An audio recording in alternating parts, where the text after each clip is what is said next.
Good evening. I'm Steve Wieberg with the Kansas City Public Library, and on behalf of our director, John Herron, and Carrie Coogan, our Deputy Director for Public Affairs and Community Engagement, I want to welcome you and thank you for joining us tonight. 68 days before Super Bowl 55 in Tampa. Kansas City has no shortage of cherished community assets, points of deep civic pride, from the Nelson and the Kemper and the Kauffman Center to the World War I Museum, 18th and Vine District, and we think the library. And I still don't think the Royals have lost the glow of 2015. We're talking about irreplaceable institutions and the people who make them that. Well, who would not count the Kansas City Chiefs as one of the city's flagships today? How many other cities would not want Patrick Mahomes as one of their own? And thank you, Philadelphia, for Andy Reid, who is ours now. Fact is, the Chiefs have been a crown jewel in Kansas City for 57 years, since Lamar Hunt moved them from Texas in 1963. Hunt wasn't just another NFL owner, and the Chiefs have never been just another NFL franchise. They were a key player in the creation of the league as we know it today, in the merger of the NFL and the old American Football League. They played in the first Super Bowl. They won the fourth Super Bowl. They've had 23 Hall of Famers play for them or work for them. By the way, that's 11 more than this Sunday's opponent, the Broncos, have.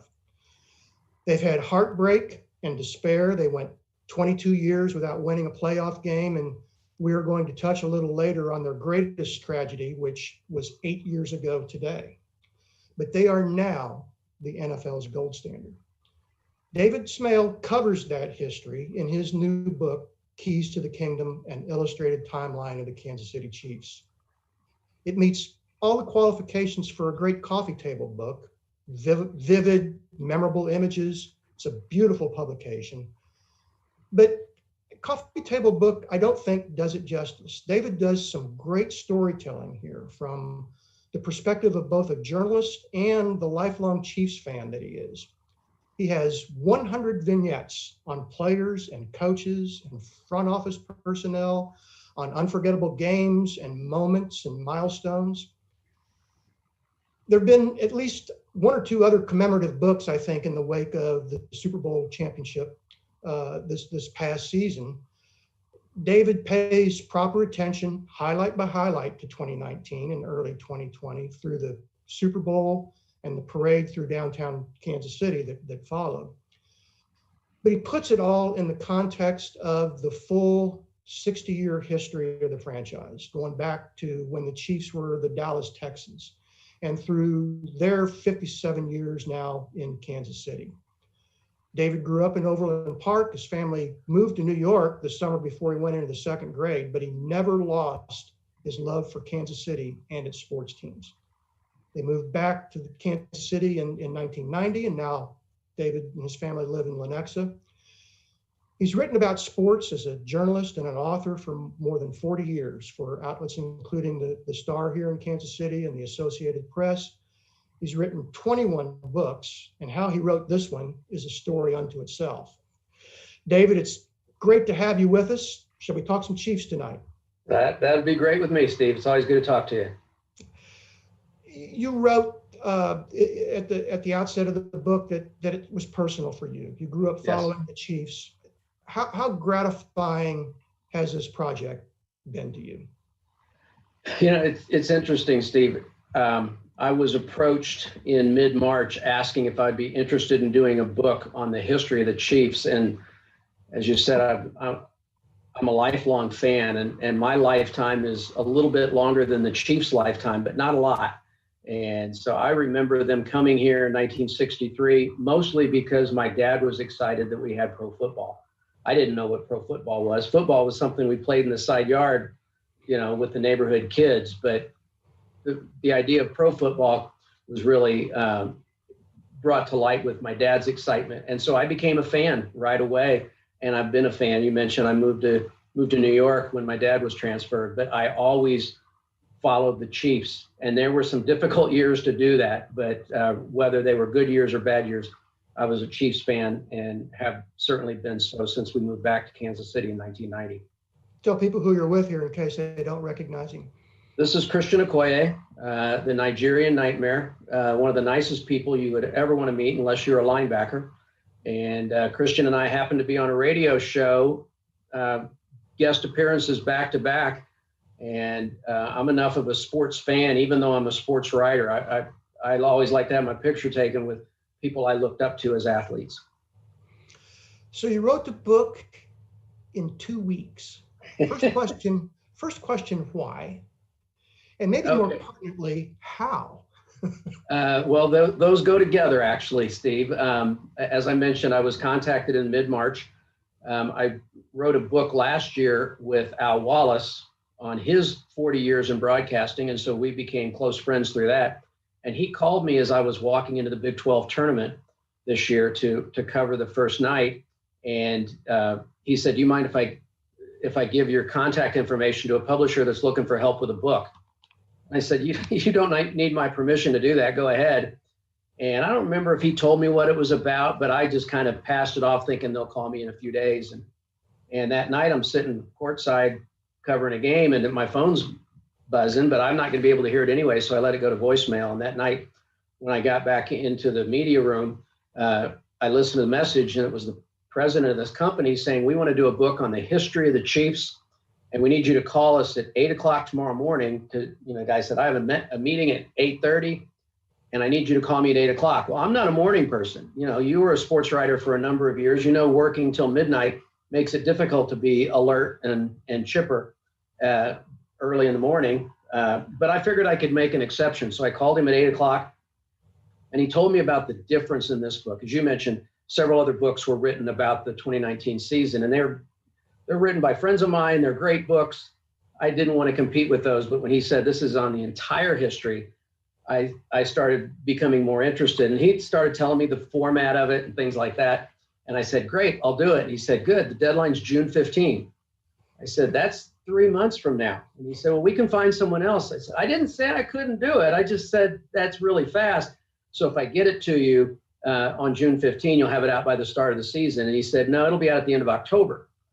And when I questioned why they would release a football book at the end of October, and he talked about Christmas, I said, "Well, when would you need the manuscript to have it by the start of the season?" And his first response was, "That's impossible." And I said, "Let me rephrase the question. When would you need the manuscript to have it out by the start of the season?" And he said, "April 15th. And I think he expected me to pull back.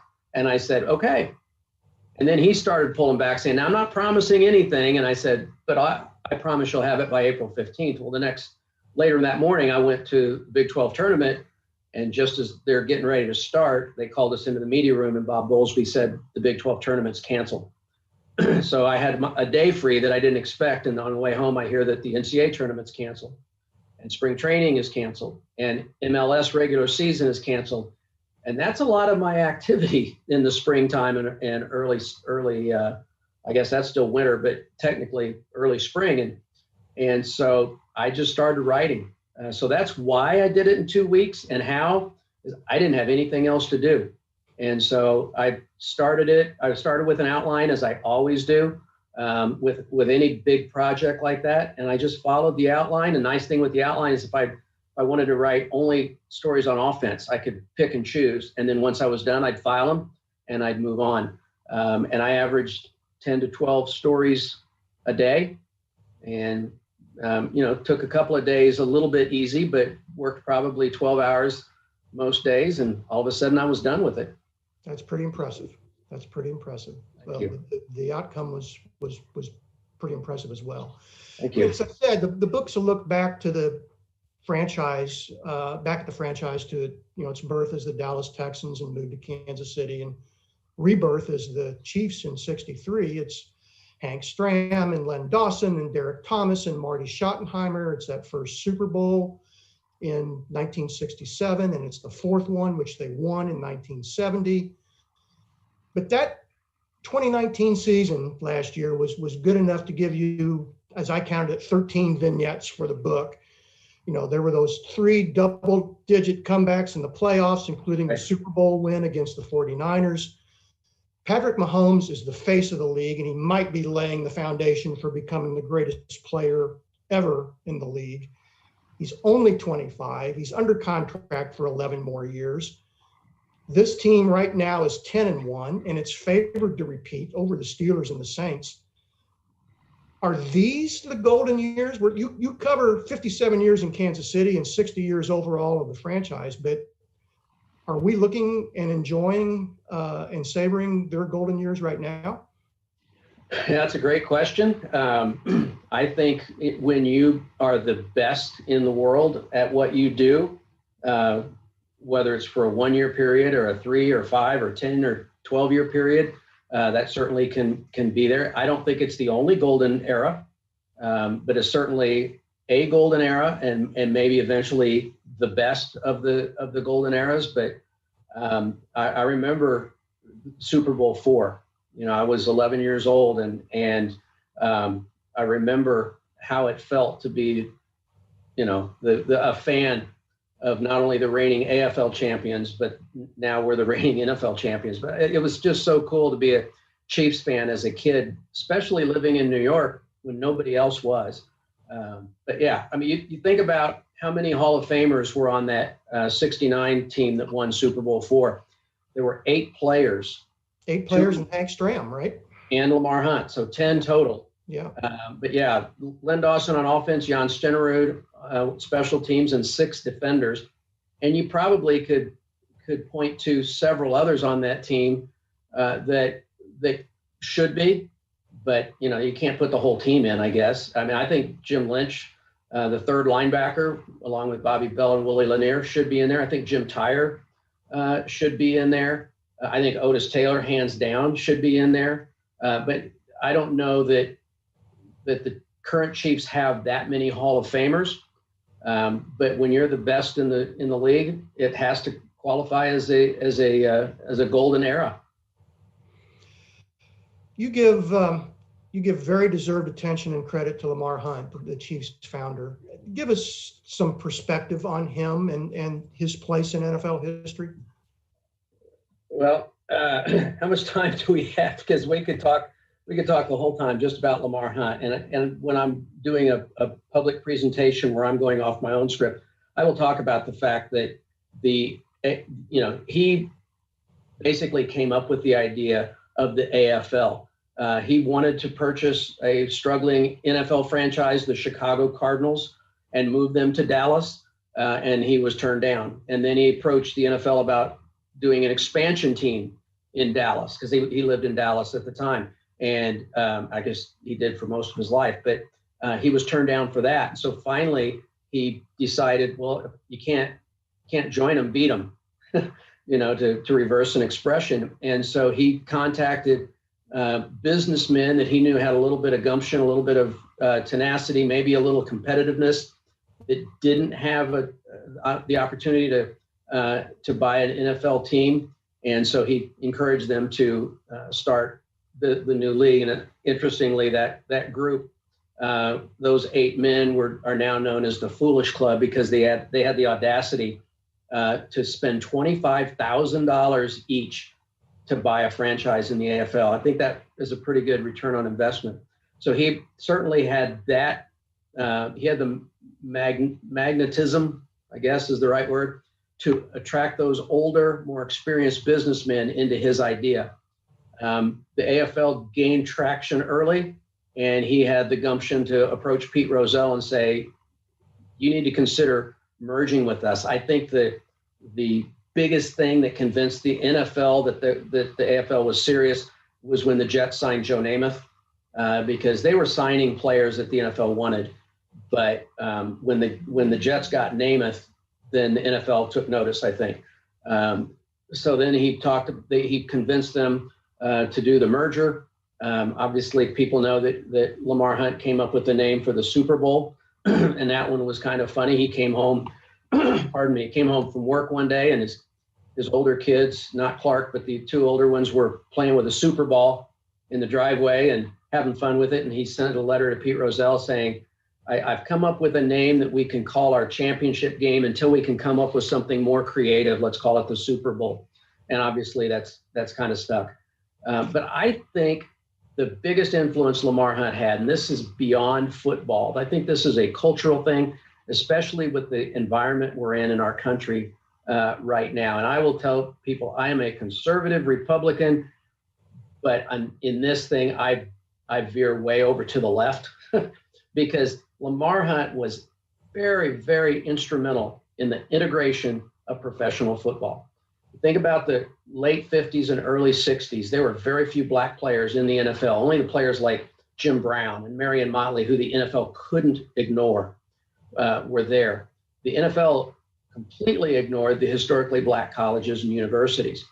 The AFL, most notably Lamar Hunt, but a lot of the teams started selecting players from the HBCUs and signing them. Now, was that a good business decision from a football standpoint? Absolutely. There were some great players. Think about the Chiefs from those early years that played at HBCUs, Willie Lanier's, the Otis Taylors, Buck Buchanan's, Jim Marcellus. I mean, we could just go down a list. But from a cultural standpoint, Lamar Hunt lived in Dallas, Texas, a very conservative area that did not take well to integration. And he not only brought players onto his team and signed players to play for him, but he went out of his way to make them feel like a part of the team, a part of the family. Not only would he not allow his team to stay in hotels that didn't allow black players to stay there, so the team would stay in the same hotel. He didn't have them eat at restaurants where the black players were left out. He didn't eat at those restaurants himself. When he was eating by himself, if there was a sign that said no blacks allowed, he wouldn't eat there. He'd go someplace else. That was a risky business decision far beyond football. And today we've got, the NFL is majority of black players.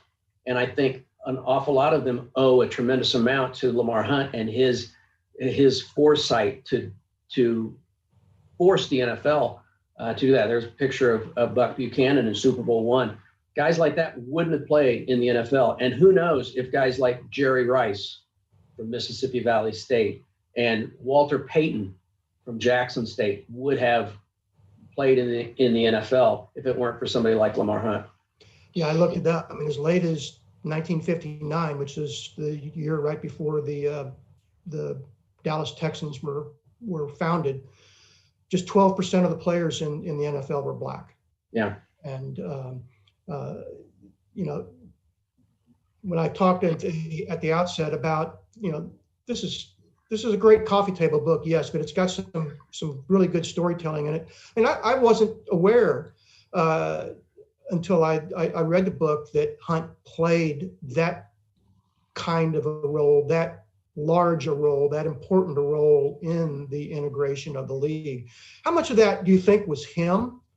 And how much of that might have been due to his, general manager or scouting department? Boy, there's another book for you. I don't know. Certainly the other people in his life had to have some influence on him. You and I both have had the opportunity to meet him. I didn't know him well. I know him well enough that when I walked up to him, I didn't have to introduce myself to him. But I would have to think other people had some influence in that. But if it was not something he agreed with, it wouldn't have gone very far, is my opinion. One thing he did was he brought in the first black scout, Lloyd Wells. Yes. And who no doubt was, very cognizant of the talent level in the HBCUs that other teams in the league were passing on. Right. So it's kind of interesting, and you touch on this in the book. Hunt's instincts, his first thoughts on some very major moves, didn't always play out as he'd planned, did they? That's true. That's going to be true about any of us.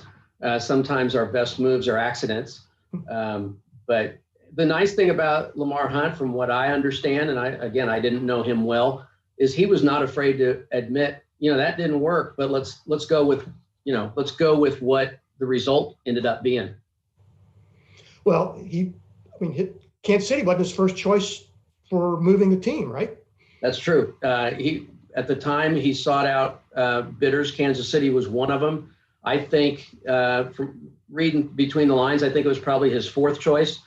His first three, and I don't know what order, were New Orleans, Atlanta, and Miami. And obviously now they all have NFL franchises. Miami was the ninth team to join the AFL in 1966, and obviously Atlanta and New Orleans joined about the same time, joined the NFL. But there were restrictions with each of those schools or each of those cities. New Orleans, they were going to have to play at Tulane Stadium, and Tulane didn't want to share with this minor league. Similar things with Atlanta and Miami. And Kansas City not only wanted the Chiefs to be here, wanted the franchise to be here, they've made promises that they couldn't necessarily back up. And Roe Bartle, the mayor, who was known as Chief, and that's why they're called the Chiefs, he promised Lamar Hunt that they would have 25,000 season ticket holders in Municipal Stadium that held only 35,000 people, and that would have exceeded any of their attendance figures for the first 3 years. And so that convinced him to move the team to Kansas City. He wanted to keep the team named the Texans, and fortunately, as we talked about, he was influenced that wouldn't work, and so they were. So I don't know who came up with the idea, but they were named the Chiefs after Chief Roe Bartle. And then there was his choice of a head coach. Yep. Yeah, he wanted his first two choices were Tom Landry, who was an assistant with the Giants. Think about the assistant coaching staff with the Giants in the late 50s. They had Lombardi as the offensive coordinator and Landry as a defensive coordinator. That was a pretty good coaching staff. Tom Landry turned him down. He then went after Bud Wilkinson, who was a very successful college coach at Oklahoma. Bud Wilkinson turned him down. He then went with an assistant at the University of Miami named Hank Stram. Again, wasn't his first choice, but he was quick to accept the fact that his first choice wasn't necessarily the best one. And Stram certainly, I still think Hank Stram is the greatest coach in Chiefs history. Andy Reid has the opportunity to exceed him, but if I had to pick one coach based on the history, and if the history stopped now, I would take Hank Stram. Stram had been a head coach in college. Right. He was the head baseball coach at Purdue for 4 years. So, yeah, when the Chiefs hired him, he was an assistant at the University of Miami. Hunt's son Clark now runs the team, and he's carved out a pretty prominent role in the league himself. Where do you think he has left the biggest imprint? That's a good question. Certainly, from a practical standpoint, he's I think he chairs the rules committee, and he's on other committees and stuff. So he's certainly well respected. But I think the fact that he's got his own niche, but he has taken what his dad did and built on that rather than scrap it and build something from scratch. He is definitely Lamar Hunt's son, but he's his own man. The story that I did on him, the vignette that I did on Clark, I called it the Clarks. And obviously that happened, that name came when Dwayne Bowe had a faux pas with the media. I want to thank the Clarks for sticking with him through some of his mistakes and stuff.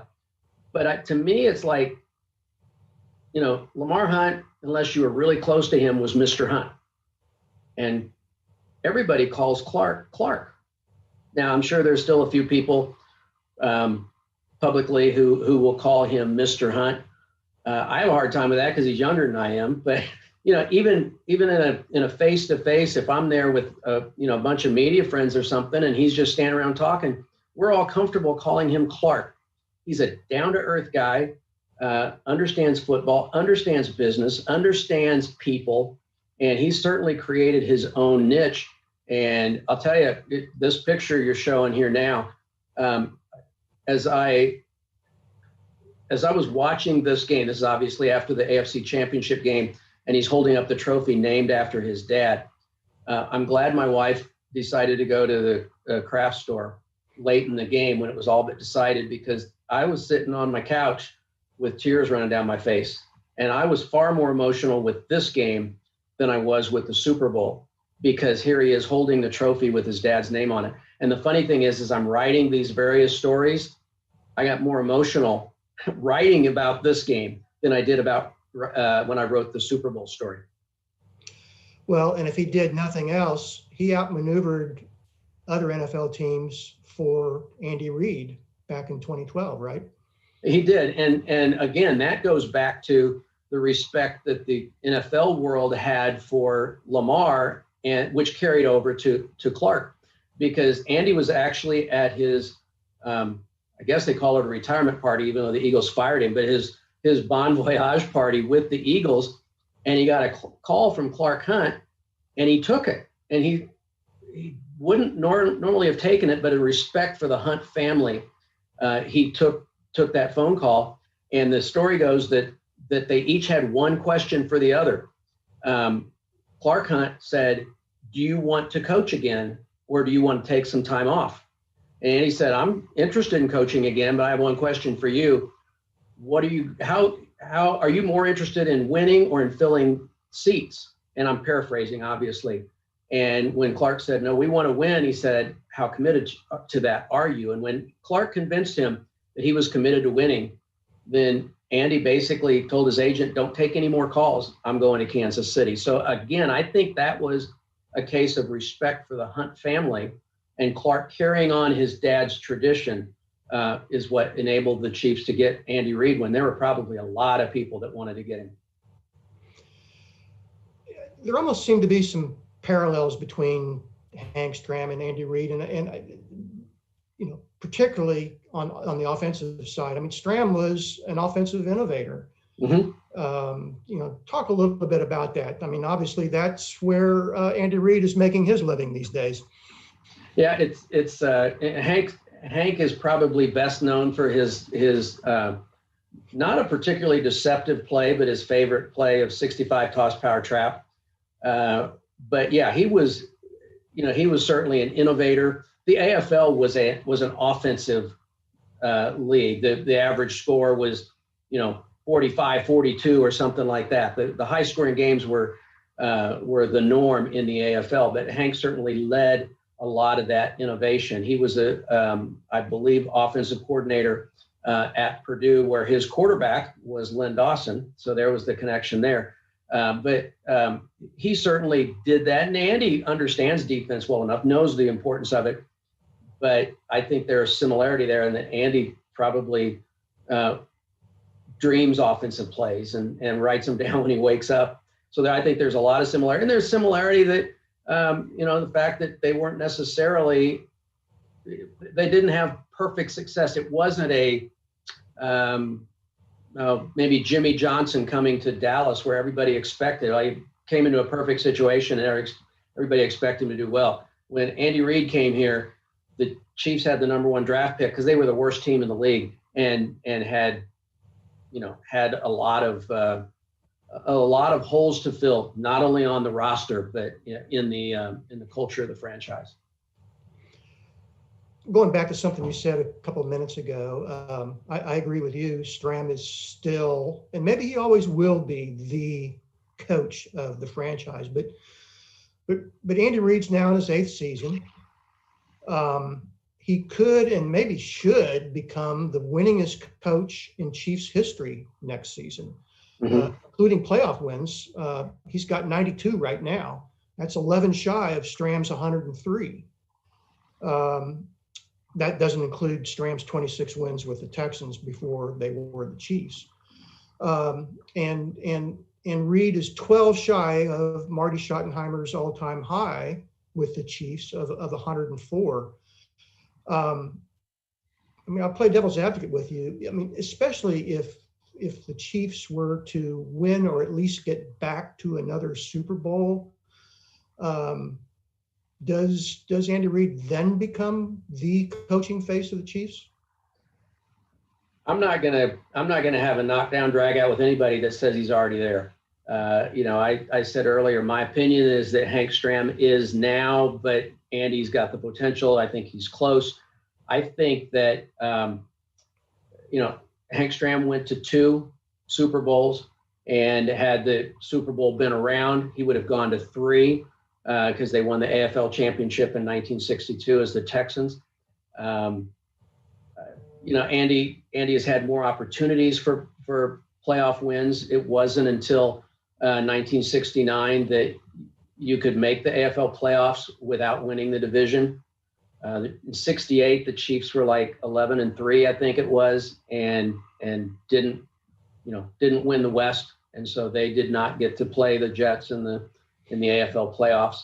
I think the best Chiefs team that Stram had may have been 71, when they had most of the players from the 69 team, and they had added some firepower. They added Elmo Wright, and they added Robert Holmes in the backfield, and all the defense was still sound.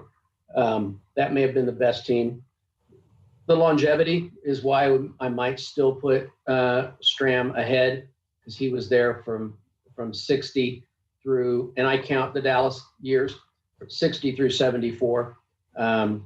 But certainly if somebody says, well, Andy's doing it in a more competitive league, he's doing it, any argument that anybody gives me to say that Andy Reid should be the voice or the face of the coaching room, I'm not going to argue with him. I mean, I'm glad he's coaching the Chiefs. That's for sure. As well as things are going now, as routinely as this team is now winning, they've lost 1 game since October of 2019. Is that right? Yeah. I wonder if people fully appreciate how remarkably Reid and John Dorsey, who was the GM at the time, turned things around. I mean, the Chiefs were 2-14 in 2012. They lost 9 of those games by more than 2 touchdowns. Mm-hmm. And then in Reid's first season in 2013, they win their first 9 games. They finish 11-5, and they get to the playoffs. And now, since then, they've won more than 70% of their regular season games, and they'll reach the playoffs for the 7th time in 8 years. They've played in back-to-back AFC championship games, and of course, they've won a Super Bowl. I mean, this might not be Bill Snyder's miracle in Manhattan in college football, but where do you think it ranks in all-time NFL turnarounds, and maybe more importantly, in sustained turnarounds? You drew my attention with Bill Snyder. As you know, I've written a few books on K-State football, and got to know Coach Snyder really, really well. And I don't think anything is ever going to compare to that. You were covering the Big 8 when they used to send out the preseason ballots, and Kansas State's name was already printed in spot 8 because they were so bad. But this certainly has some of those same similarities. The Chiefs weren't as bad for as long as K-State was, when Andy took over, but the turnaround was quicker. Now, part of that is pro football versus college football. You don't have a draft in college football. You don't get your choice of players. But one of the things that Coach Snyder has taught me is that his goal was never to have a top 25 team. He wanted a top 25 program. And that's all about culture, the culture of winning, expecting to win. And that's, to me, the biggest thing that Andy has done, that Dorsey did, that Brett Veach has certainly picked up on and even improved, is the culture of winning, where players, when they sign their contract with the Chiefs, they expect to be in the postseason. They expect to compete for championships. They expect to win every game. And that's something that wasn't there except in small spurts from the Hank Stram days that ended in, his last playoff team was 71 until Andy came. Now, under Marty Schottenheimer and Carl Peterson, they had a pretty good run of playoffs, but I don't know that anybody expected to make and win the Super Bowl under Carl and Marty. And, they did great things. I think Carl Peterson was the best hire the Hunt family ever had. But bringing in Andy Reid certainly has changed the culture of the franchise, where everyone is held to a standard. it's a reachable standard. It's not an unreachable standard, but they're all held to a standard. And that standard is you give your best every day and expect it to pay off with victory. I'm not sure that there's a lot we can add to what's been said and is being said and will be said about Patrick Mahomes. But I'd kind of like to talk for a minute about his predecessor. To me, if there's a guy who deserves a permanent place in Kansas City hearts, it would seem to be Alex Smith. What are your thoughts? Yeah, absolutely. And Patrick is the first to admit, and Andy right behind him, and Eric Bieniemy and Mike Kafka and the coaches will say that Patrick would not have had the early success that he did when he took over the reins in 2018 without Alex Smith. Alex is a phenomenal person. He's not the greatest quarterback, but he's a good quarterback. But he's just a phenomenal person because he knew that Patrick was drafted to replace him, even though he had won division championships. He had been successful. He was winning 70% of his games. And yet he knew that they had drafted Patrick to take his place. And all he did was say, come here, young man, let me show you how it's done. Let me show you how to study film, not just watch it, but study it to learn what defenses are doing in certain situations. Let me tell you how to prepare yourself for the media. Let me tell you how to prepare yourself for games, not to get too high at the beginning of the games. All those things that we applaud Patrick for now, his calm under duress, all of those things he learned from Alex Smith. And I think, and if Alex Smith doesn't get his name up on the Ring of Honor at some point, then there is a disservice. And I actually tweeted on the day after Thanksgiving that the NFL should name the Comeback Player of the Year award the Alex Smith Award moving forward, because to come back and be the starting quarterback after what he went through 2 years ago is just absolutely phenomenal. And I couldn't be happier for Alex. I'm not quite enough of a fan to go out and buy a Washington football team sweatshirt, but I'm close. Yeah, and for people who might not be familiar with what you're talking about, the horrific leg injury that not only threatened to cost him his leg, but threatened to cost him his life. And the fact that he is not only back in the league, but starting is remarkable. And I agree with you. His name deserves to be, I think, on that comeback trophy. He really does represent everything it's about. Back to Mahomes. I mean, what is your Mahomes moment? Is it a left-handed pass? Is it chip wasp? Is it something maybe a little less conspicuous? This, by the way, is the left-handed pass. Yes, and I happened to be in Denver on business, and I organized my trip so I could be in Denver on business that weekend as they played on Monday Night Football. So I was actually sitting up in the stands between two longtime friends. One I have known literally my entire life. His parents and my parents were best friends when I was born, and the other was a college roommate my sophomore year of college, which was years ago. So combined, I had known them 100 years, and they're both Broncos fans. And I was sitting between them. And when he threw that pass left-handed, we're far enough away, it was hard to see. And I said, I think he just threw that left-handed. And they said, don't be ridiculous. He's not left-handed. And then they showed it on their big screen. And he did throw it left-handed. The amazing thing is that's almost become, oh, yeah, he threw it left-handed. There's no big deal. I don't know what's the most impressive. His ability to run and escape pressure without looking like he's panicked, or the strength of his arm, or his calm under pressure, I think the biggest thing, there's the no-look pass. He's looking left and he's throwing it right. And the thing is, he says he does that all the time, but I think it's the combination. Some of it we just talked about, he learned from Alex Smith, but he had the ability to grasp. He's a tremendously bright young man. And nothing, no moment is too big for him. Part of that is the fact that his dad played Major League Baseball, so he was around professional athletes. So it's no big deal to be in a locker room. He's a natural leader.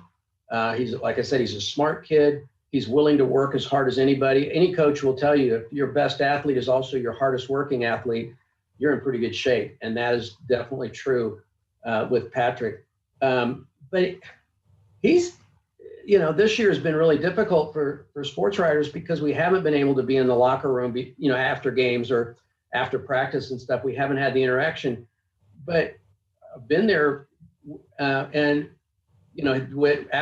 after games, they'll bring Patrick into a special media room, and they leave the rest of the guys in there for us to interview. And you'll walk by, and he's just getting dressed. Hey, how's it going?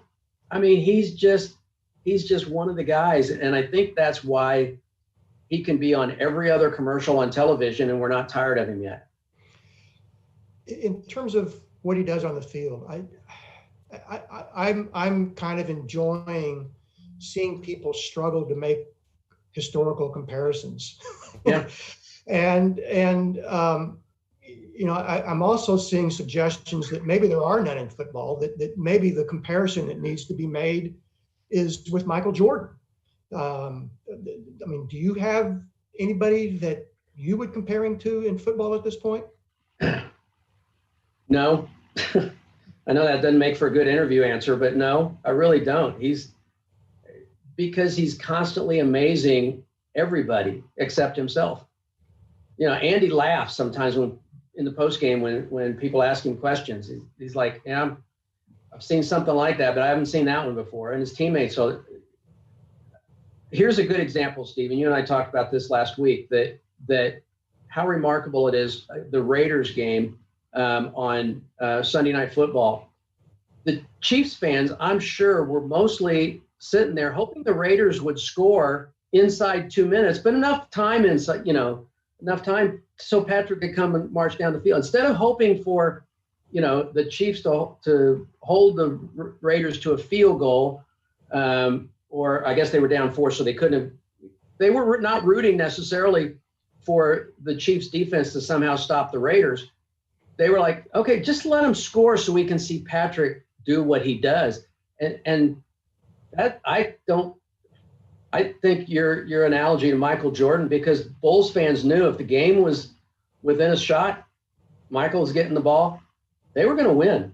And he just had that will to win and to lead his team. I think that's a really good example. So you mentioned, we were talking, I think earlier on, you as a child had a number 88 jersey.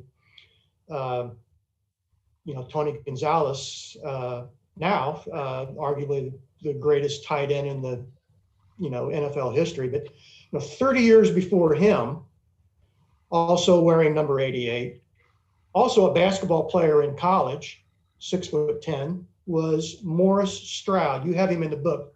Talk a little bit about Morris Stroud and his place in NFL history. Yeah, there was a rule change in the early 70s called the Morris Stroud rule.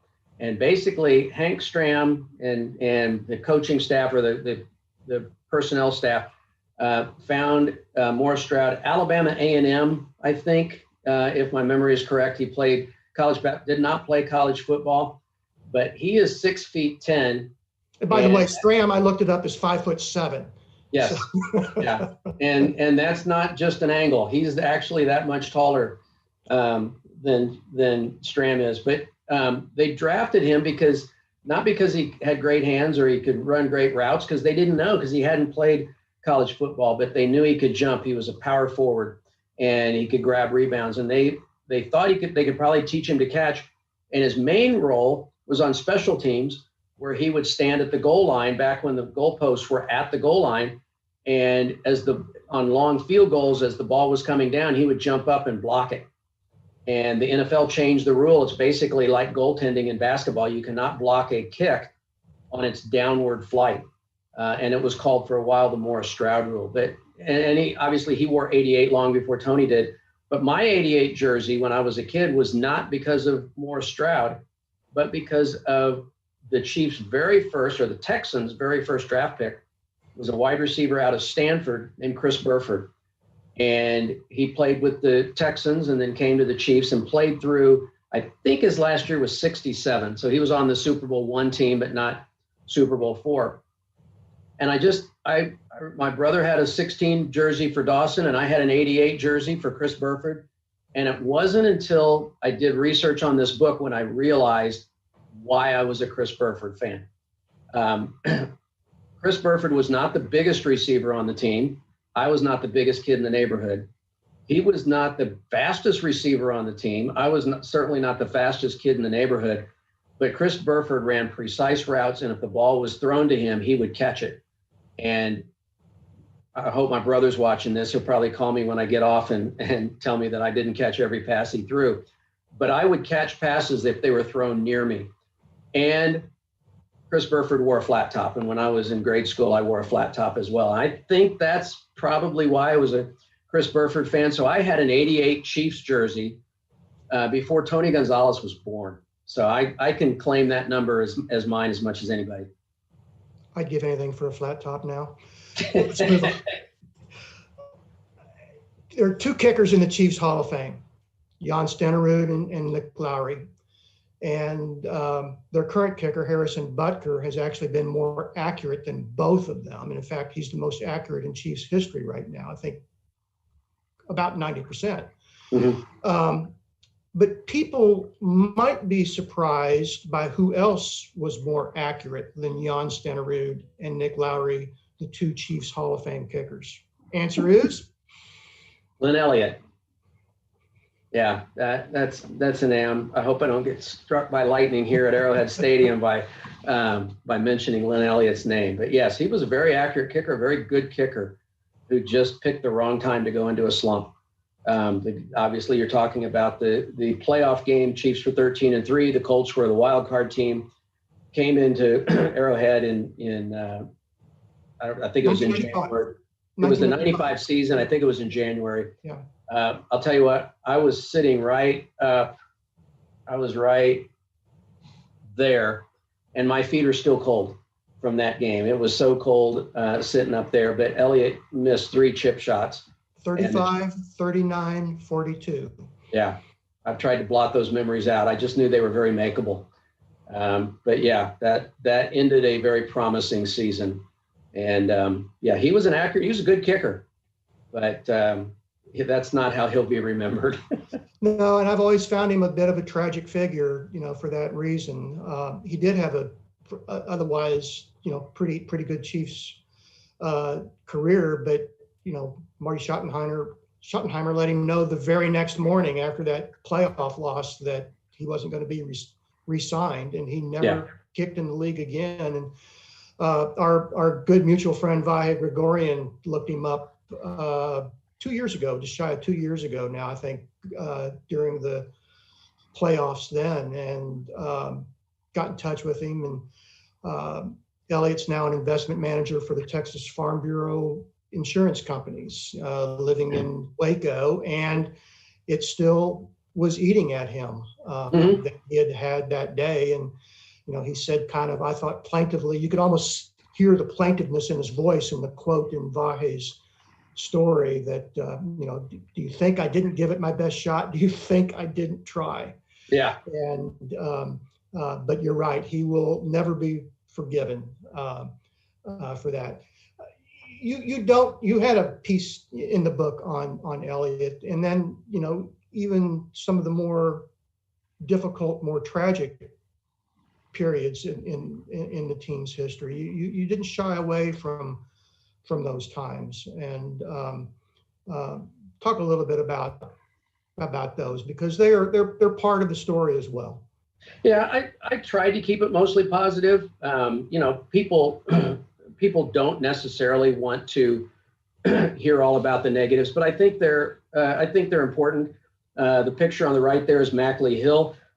He was a running back, finishing his second year with the team, had a really good rookie year. Finishing his second year, got injured in a game against the Buffalo Bills, knee injury, had surgery the next day. And I think developed a blood clot or something that went to his heart, and he died an hour after the surgery. He had a huge impact on the team. That's probably one of my earliest memories is hearing the news that Mackley Hill died, and he still has an impact on the team. They named the Rookie of the Year, the Team Rookie of the Year award, the Mackley Hill Award. Obviously, Derrick Thomas, the tragedy of his death was a big, certainly something that rocked Kansas City, not just the Chiefs fans, but all of Kansas City in a way probably unlike any other athlete. I did a feature on Joe Delaney and actually spoke with his daughter this morning about doing some stuff with his foundation. And, those things, they're a part of the history. The other thing, not nearly as tragic, obviously, is Dee Ford lining up off sides in the AFC Championship game after the 2018 season. And I don't blame Dee Ford, and I don't think any of the players blame Dee Ford, because the Chiefs had plenty of opportunity to still win that game. And you could say, well, the officials generally will, if it's not a repeat offender, so to speak, if a guy's lined up off sides, they'll move him back a little bit. And the official didn't do that.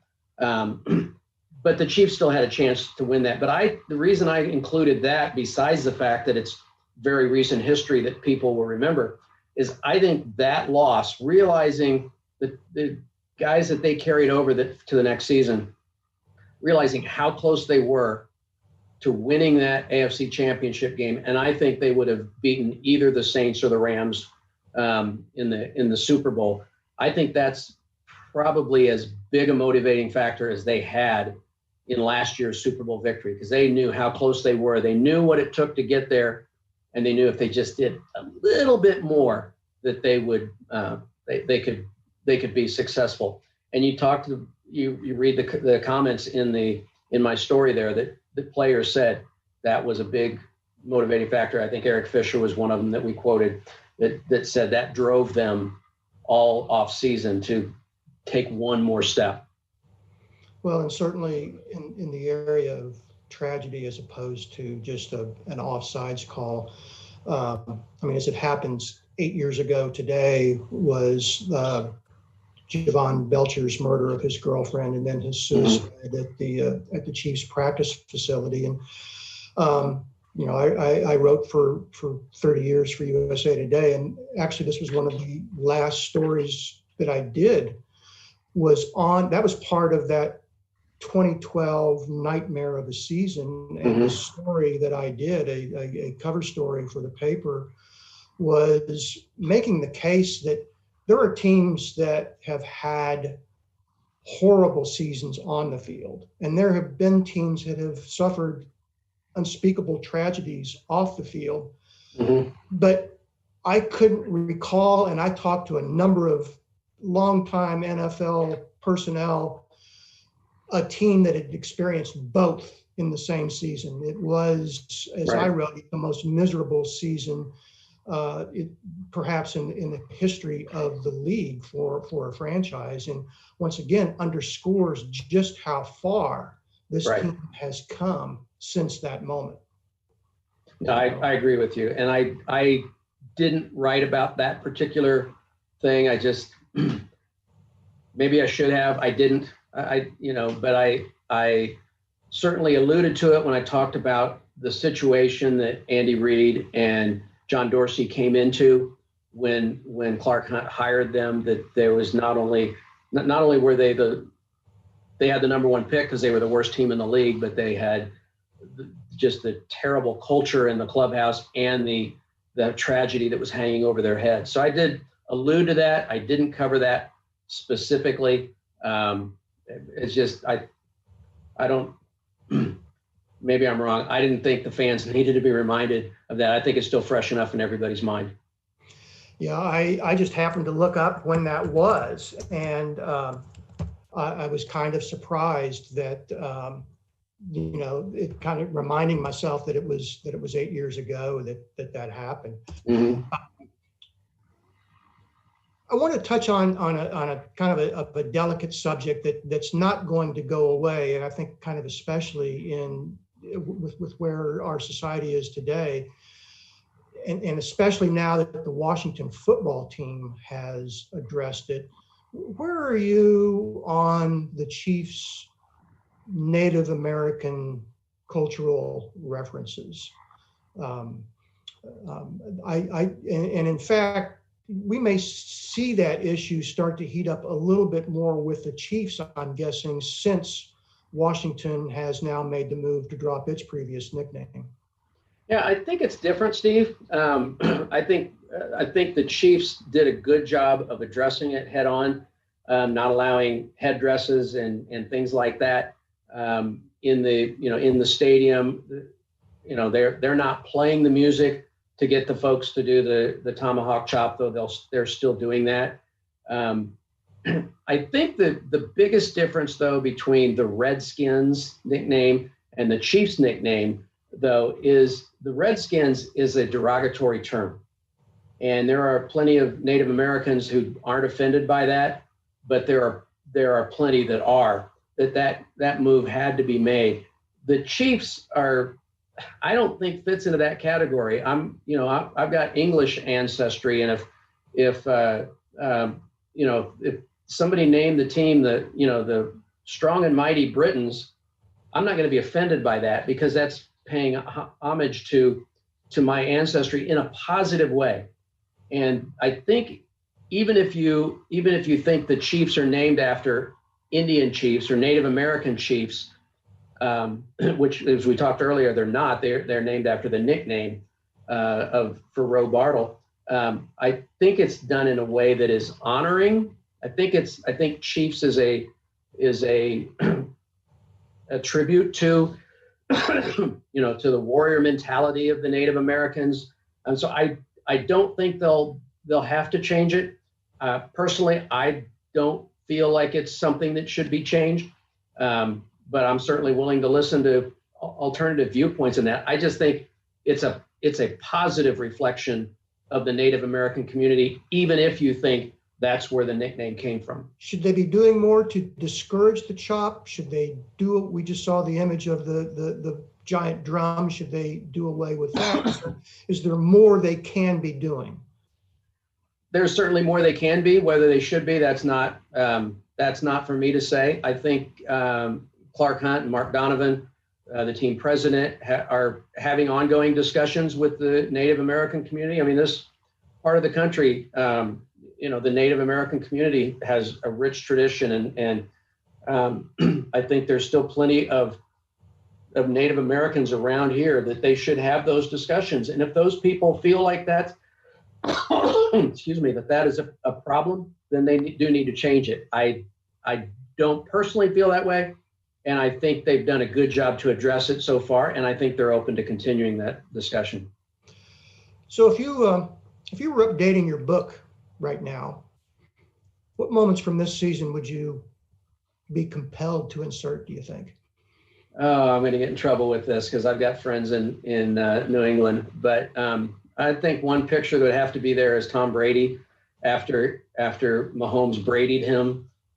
Chiefs get the ball back with 4 minutes and change, and they're up 3, and all Mahomes did was convert 2 or 3 third downs and run out the clock, and Brady just sat there with a look on his face like there's nothing I can do about it. That picture would certainly have to be in there. Certainly I think the mostly empty stadiums would have to be part of it, because that's part of the 2020 season. Excuse me, part of the story of this season. And the caustic people might say, well, they're professional athletes, they should be able to perform in any situation. If you've ever played professional sports, you and I both covered sports, college and professional, and I've covered high school as well. I'm sure you have as well. Emotion is a big part of that. And if you're used to playing in front of 80,000 or 78,000 or whatever it holds now, and all of a sudden it's 17,000, that's got to be harder to get your energy going. I think the fact that they have been so consistent this year is certainly a story that needs to be told. I think the story that Patrick Mahomes in his career has lost to the same team twice in a season once is pretty remarkable. And that happened they lost after he brought the Chiefs back to tie the Patriots in New England, and Brady did what Mahomes did. He let him down using all the clock and they kicked a field goal to win it. And then was not Mahomes' fault that they lost in the AFC Championship game. He kept doing what he was doing, and the Chiefs didn't get the ball back in overtime. So I think one of the great things about Patrick Mahomes is he finds motivation when you're thinking what's there to motivate him. And he said that the tour around Arrowhead Stadium by the Raiders bus didn't affect him, but it did. You knew going in there was no way that the Chiefs were going to lose that game if Patrick had to play defense as well. Is there a chapter in the updated book on Reid's face shield? Yeah, that would definitely be a picture. I saw a meme from somebody on how the Chiefs were going to design plays moving forward, and it had a picture of Andy standing there with his mask totally fogged up and Patrick diagramming him on the face mask, and let's run this. And that's certainly a picture that will last in Chiefs lore for a long time.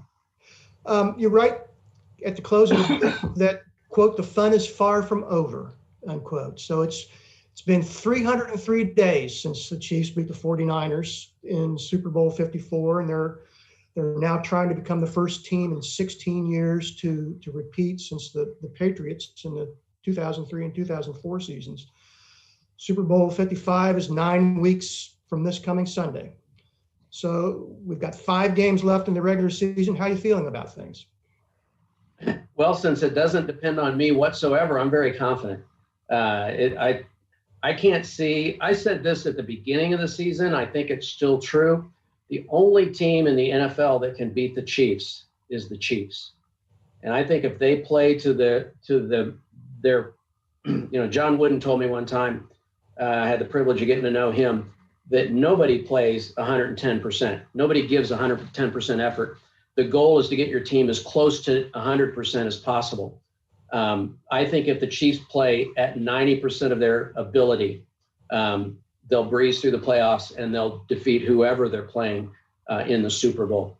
The only thing that can, that can stop them is penalties, which we've seen a lot of this year, or key injuries. If Patrick gets hurt, their chances drop significantly. I think if Andy Reid gets COVID, I think that could hurt their chances. I have faith in Eric Bieniemy calling plays and stuff, but Andy is such a good leader of his coaches that I think that would be missing greatly. But unless there's an injury, an illness, or they just, Patrick gets hit while throwing a pass and throws a pick six in the playoffs or something like that, I don't see them. I'm not a gambler, but if I were, I would be betting on the Chiefs to win it. I neglected earlier on to ask the audience if they would like to chime in with any questions, certainly in the chat box that you've got there. And I also wanted to touch in with you, beyond Mahomes, what do you think are the pivot points for this team? I mean, if the Chiefs don't get back to the Super Bowl or they don't win the Super Bowl, it's probably not going to be because of Mahomes. It's going to be because of? Well, you remember the playoff game against the Titans when the Chiefs led at halftime, and then the Titans came back and scored on they scored on the what was their quarterback's name? The kid from Hawaii that played at Oregon. Drawing a blank. The Heisman Trophy winner from Oregon.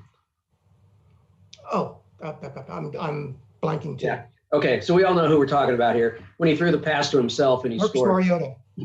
There you go. what people forget is that Travis Kelce was injured, got a concussion right at the end of the first half when the Chiefs were up 21-3. And that took him out of the game, and Alex Smith had to find other alternatives. Tyreek Hill wasn't the same Tyreek Hill. I think the offense is deep enough that if some of those pieces get hurt, I think they're still good enough. But I think if they lose, a couple of Patrick's weapons, it makes it tougher. I think they have to still be able to run the ball. We saw late in the game against Tampa Bay this past Sunday that ball control, where most teams will run the ball when they're trying to run out the clock, Patrick will throw short passes, which are just as good as runs. I think as long as they can control the clock, they'll be okay. But it would be good to have a more consistent running game. I think the defense needs to apply pressure a little bit more without blitzing. But as our friend Sam Melliger says, those are definitely elite questions. I forget the terminology. He's got a great word for it, but they're elite level questions. If you're complaining about the things that your team that's 10-1 is doing wrong, you don't have a lot of problems as a sports fan. Well, David, we've used up an hour plus, and for me, it's flown by. It's just been a pleasure visiting with you about it. Tell us, where people can buy your book. I'm not just blowing smoke here. It's a beautiful book to look at, and it does have some very, very good storytelling in it. I think it would make a pretty darn good Christmas gift. Where can you buy the book? Well, first of all, thank you for that, Steve. I always enjoyed your writing. So a compliment from you on writing goes an awful long way in my world. But people can get it at most area bookstores. They can get it on Amazon, places like that. But I would prefer that they just simply go to my website, which is davidsmalebooks.com. And anyone listening tonight or watching, if you go there and you click on the buy now and you'll get to your shopping cart, there's a place for a coupon code. If you type in KCPL, as in Kansas City Public Library, if you type in KCPL, we'll knock $5 off of the price of the book. And if you're from Kansas, I'm sorry, you have to pay sales tax. Everywhere else you don't. And then there's shipping charges as well. But KCPL will knock $5 off of every single book that you order. I think it's a good coffee table book, a good Christmas gift. I hope people who buy it for Christmas gifts don't forget to get one for themselves, because I know as a Chiefs fan, I've got Matt Derrick's book, and I've got some of the other books that are out this year, and I think this one fits in with those very well. If I can keep you for just a couple more minutes, we're getting a couple of audience questions. Sure. For all of Marty Schottenheimer's success, why do you think he was never able to get the Chiefs over the hump and into the Super Bowl? Yeah, great question. Most of my ideas that people say are really smart, I stole. So I will give credit where credit is due. The first person I heard share this theory is my friend Kevin Keachman, and he will say that he was the first I heard say. Now I hear a lot of people saying it, that the quarterback position is the most important position in all of sports, not just all of football, but all of sports. And unless you have an elite level quarterback, you're not going to win consistently. Now there are exceptions. The Bears won in '85 with Jim McMahon, who wasn't a great quarterback, because they had an all-world defense. Same thing with Trent Dilfer and the Ravens in 2000 or 2001. I'm forgetting which one it was. I think it was 2000. But that's a much, much harder way to do it. Andy Reid had a great defense, a great running game, but he didn't have the elite level quarterback other than Joe Montana, who late in his career still got them to the AFC Championship game. But I think that's the biggest reason, is he didn't have a Patrick Mahomes or somebody even close to that quarterbacking his team. If he had, I think he would have won a couple of Super Bowls. Arrowhead Stadium, think it'll ever be able to host a Super Bowl? Able to, yes. Will, no. Able to, it could. I can't remember what year it was. 4 or 5 years ago, the Meadowlands hosted a Super Bowl, so they proved that it could be held in a cold weather site. But I don't think even though the Chiefs are what everybody's talking about in the NFL, and as you said, Patrick Mahomes is the face of the NFL right now, I don't think the NFL looks at Kansas City as a destination. And because it's not a dome stadium, I don't think that the NFL is willing to take the risk of a winter storm hitting the stadium. If it was a dome stadium, as we had a chance for a few years ago, I think it certainly could have. But in the current configuration, no, I don't believe it will. Do you know where things are in going after hosting the draft? I think, boy, you put me on the spot. I believe it's confirmed that we will get it in maybe 23. Don't quote me on that, but I think that's confirmed. And the only thing that, if my memory's correct, Vegas was supposed to have it this year, and then Cleveland next year, and then 22 was open, and then the Chiefs in 23, and so they moved Vegas to 22. I may be off on that, but I think that's where it is. So unless I'm way off, I think we're still in line to get it in a few more years. Well, Dave, it's been great visiting with you. When I talked about up front about community assets, I mean, the two championship parades that this city's had in the last 5 years, have just been indelible. And yes. What's nice is the Royals might be a little ways off from doing that again, but the Chiefs could be, I guess they won't have a parade next February, even if they win it. But fact is, we're talking about this franchise, I think, being the gold standard for a while because of primarily what they've got at quarterback. Yes, I agree. And I'd be in favor of a parade. Maybe it won't be 15 degrees and sleeting. Well, thanks again, Dave. My pleasure. It's been fun. I think anybody who buys it will enjoy it. Enjoy the rest of this season, and we'll talk to you when the sequel comes out. All right, sounds good. Thanks, Steve.